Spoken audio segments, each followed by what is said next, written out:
Hey everybody, welcome back. This is part 2 of my association videos in statistics. So if you haven't watched my introduction to association, it's brief, but make sure you go ahead and watch that first because the concepts are big picture and they carry over to this part.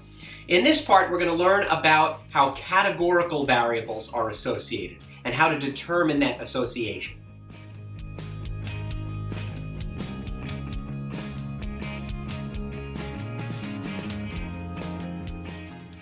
Alright, so let's start with categorical variables. To determine if there's an association between two categorical variables, we use something called a ChiSquare Test for independence. Now, it's spelled C-H-I, but it's pronounced chi. It's a Greek letter. Don't say chai. Chai is a delicious smoky beverage. Say chi. We're going to use Staplet.com to perform the test. If you're in an AP statistics class, you might have to learn how to do this on a TI-84 calculator, but I'm going to use software that's free and readily available online that anyone can access. Here are some observations collected from a random sample of individuals organized in a two-way frequency table. So we want to know, is there an association between gender and math anxiety?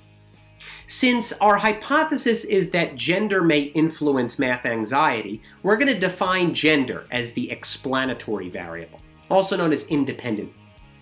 Math anxiety is going to be the dependent variable or response variable.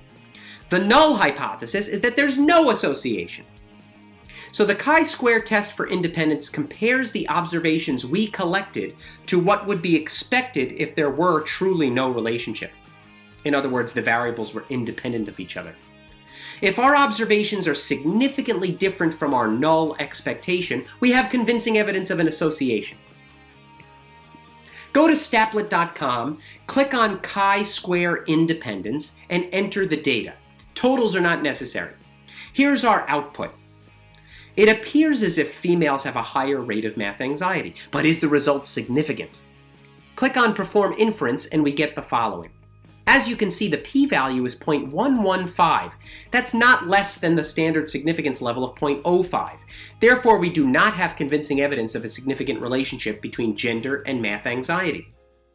The expected counts are what we would see if there were absolutely no relationship. They are calculated by multiplying for each cell the row total times the column total and dividing by the grand total, the sample size.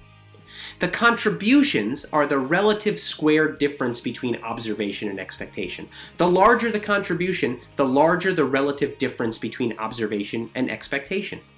Here we see that male no anxiety had the largest contribution, meaning the observation deviated most extremely relative to expectation. Okay, now we're going to practice one. Researchers followed a random sample of 2,315 middle-aged men from eastern Finland for up to 30 years.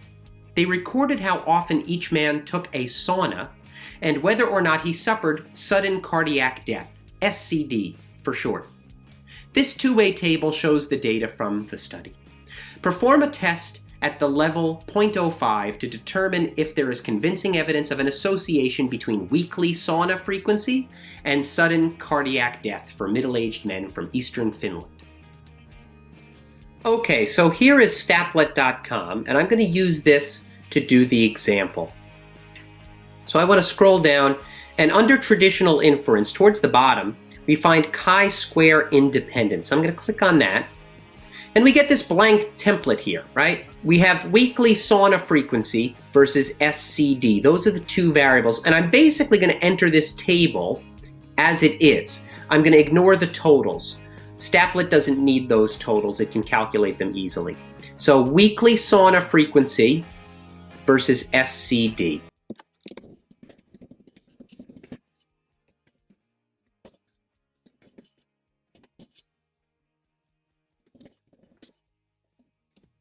We need an extra column here, so I'm going to click on the plus to add a column.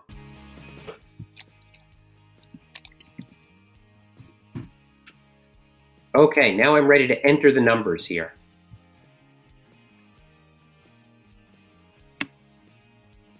That should work.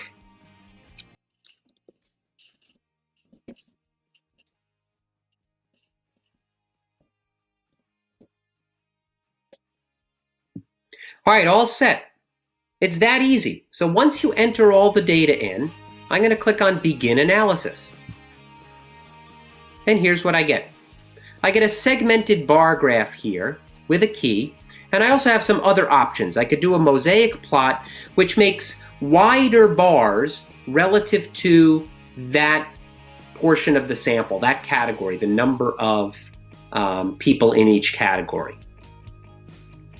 This is a side-by-side bar chart. And here are some summary statistics. Now what we really want is we want to look for a p-value so we can make a conclusion. So I'm going to click on Perform ChiSquare Test for Independence.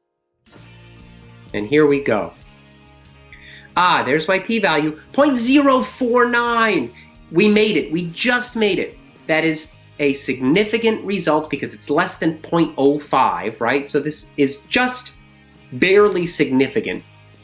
But our conclusion would be that there is a significant association between weekly sauna frequency and sudden cardiac death.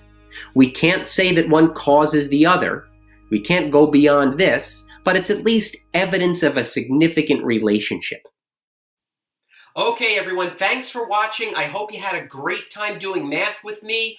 Don't forget to subscribe to my videos on YouTube. Click the bell for the notifications so that you can get every video as it's released and continue your journey, your exploration through the world of mathematics. What an exciting time it is to be a student. I'll see you next time.